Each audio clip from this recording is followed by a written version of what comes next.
1565, first permanent European settlement in North America founded by the Spanish at St. Augustine, Florida. The first permanent European settlement in what is now the United States was founded by the Spanish in 1565 at St. Augustine, Florida. Pedro Menendez de Aviles led the expedition and landed on September 8, 1565, naming the settlement San Agustin, St. Augustine, because they first sighted land on the feast day of St. Augustine. The settlement was established to assert Spain's claim and to remove the French presence from the territory.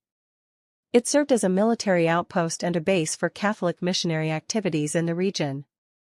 St. Augustine is the oldest continuously occupied European-founded settlement in the continental United States. The early settlers faced challenges including conflicts with Native Americans and attacks from other European powers, but the location was strategically important for protecting Spain's interests in the New World. 1774, colonists formed First Continental Congress. The First Continental Congress formed in 1774 as a unified response from 12 of the 13 colonies, all except Georgia, to growing tensions and punitive measures from Britain, specifically the Intolerable Acts, which targeted Massachusetts after the Boston Tea Party. The Congress convened in Philadelphia from September 5 to October 26, 1774, with 56 delegates including notable figures like George Washington, John Adams, Samuel Adams, and Peyton Randolph, President. Key purposes and actions of the First Continental Congress were to assert colonial rights and grievances against British policies, including rights to life, liberty, property, and trial by jury. To organize a united economic boycott called the Continental Association, which began non-importation of British goods in December 1774 and planned to cease exports to Britain in 1775 if grievances were not addressed. To petition King George III for redress of grievances and fair treatment, while still intending to remain loyal to the Crown. To build consensus among colonies for a collective stance and prepare for possible further assemblies. To endorse the Suffolk Resolves, which urged resistance to the Intolerable Acts, refusal to obey British laws, and militia preparations. While the Congress united the colonies in opposition to British policies, delegates differed on the ultimate goal. Some sought reconciliation and legislative equality with Britain, while others favored complete independence. The Congress successfully coordinated the boycott with committees to enforce it across the colonies, representing the first organized continental resistance to British rule. In summary, the First Continental Congress acted as a collective colonial body to address grievances, assert rights, and coordinate economic and political resistance to British oppression, setting the stage for later revolutionary action. 1776, Declaration of Independence adopted. The Declaration of Independence was adopted on July 4, 1776, by the Second Continental Congress in Philadelphia. It formally proclaimed the 13 American colonies' separation from Great Britain and articulated Enlightenment ideals of natural rights, life, liberty, and the pursuit of happiness, as the foundation of legitimate government. 1789, George Washington was inaugurated as the first U.S. President.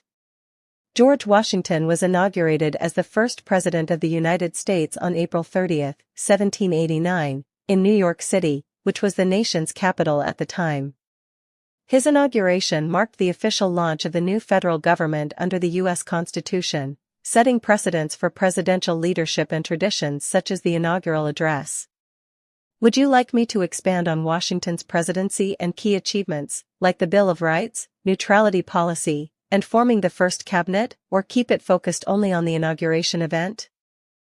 1775 to 1783, American Revolutionary War. 1776 Declaration of Independence.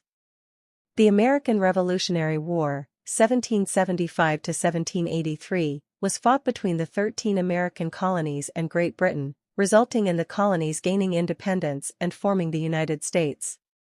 Key timeline and events. April 19, 1775, war begins with the battles of Lexington and Concord in Massachusetts. June 17, 1775, Battle of Bunker Hill, showing colonial resilience despite British tactical victory.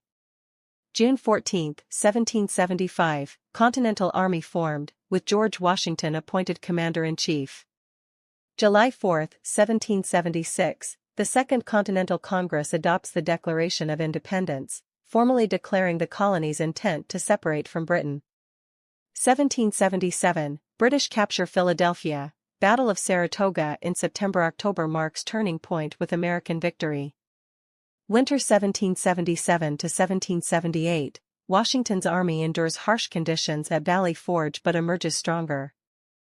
February 6, 1778.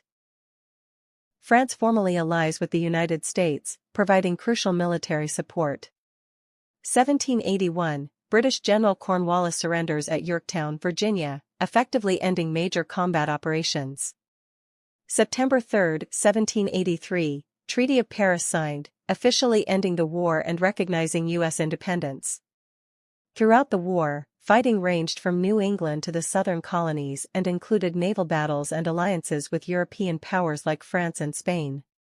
The war was marked by key battles, strategic hardships, and diplomatic efforts leading to the birth of the United States as an independent nation.